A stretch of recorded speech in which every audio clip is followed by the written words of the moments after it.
We're on the Raw after WrestleMania 39, and we begin the story with the aftermath of one. Cody Rhodes opens the show after defeating Roman Reigns the night prior, and it's a heartwarming way to kick off the show. But one man is now gunning for a championship he couldn't get back from the Tribal Chief. Brock Lesnar, with a new look, mauls and decimates the American Nightmare. Just as soon as he overcomes one huge titan, another one comes to take his place. But he has two titles, and he wants to honour and respect the lineage of both championships. So at Backlash, Cody vows to defend both his championships and pull double duty. But who would fight for the Universal Championship? Well, on SmackDown, there's a fatal four-way to determine who'll face Cody, and it's between Johnny Gargano, Rey Mysterio, Karrion Kross, and lastly Jey Uso, who was appointed by the Wise Man to bring the gold back to the family. And after a phenomenal four-way, Jey Uso gets a surprise victory which punches his ticket to Puerto Rico as a co-main eventer. And that match is up first, and Jey has been given strict instructions that if he doesn't win, there will be severe consequences. And the match is an absolute banger. However, Jey's inexperience in such a spot costs him again. First Sami and Kevin in the main event of WrestleMania, now it's a crossroads by Cody Rhodes,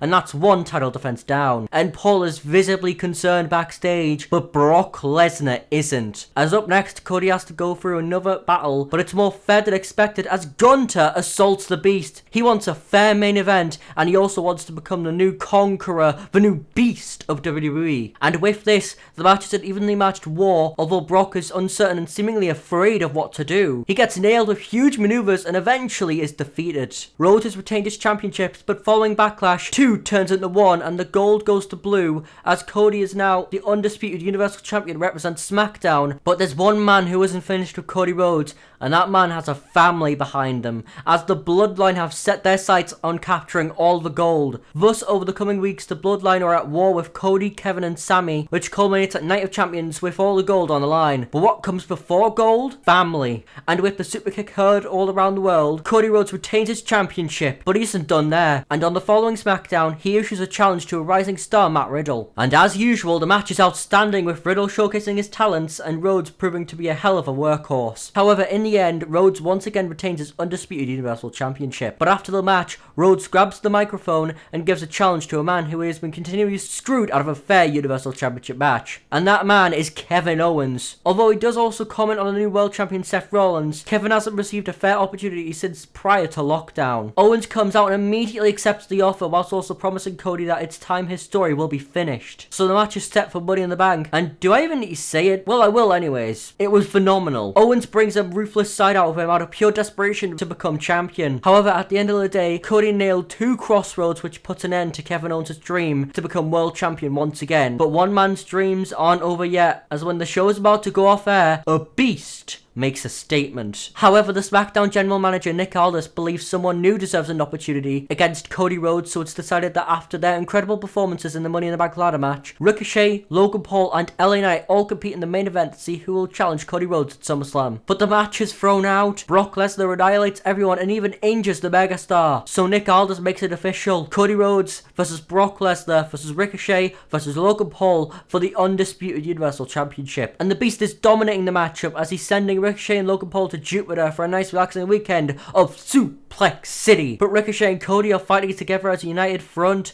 The most springy superstar in WWE hasn't forgotten what Brock did to him all those years ago. But in the end, Ricochet's laid out by Logan Paul. Then he's planted with an F5. However, as he's looking for one on Cody Rhodes, here comes LA Knight and he hits the BFT on the Beast. And thanks to an assist from the megastar, Cody just comes out on top and retains his championship. But who's next to take on the American Nightmare? Well, before we find out, if you're enjoying and want to find out how WWE should have booked Samoa Joe, then sign up to my Patreon right now to get access to exclusive content and access to my next video early. Anyways, the following SmackDown, Grayson Waller is hosting a Grayson Waller effect with the champ who runs the camp. However, he starts to get under Cody Rhodes' skin with comments against his family. And due to him having a few high-profile victories under his belt, Cody challenges the Weasel to a match at Payback, which Waller accepts. And over the coming weeks, he continues to take jabs at Cody. So at the show, Waller takes on Rhodes in a highly competitive, story-driven match, with Waller playing mind games throughout the match. And just like Sheamus, course, it's another banger by Rhodes, and in the end, he just retains the championship over Waller. However, as soon as this happens, Paul Heyman on behalf of the Tribal Chief challenges Cody Rhodes to a 6-man tag team match, with the person getting the pin becoming the new undisputed Universal Champion. But who would his partners be? Well, we find out very quickly, as with Cody being one step ahead,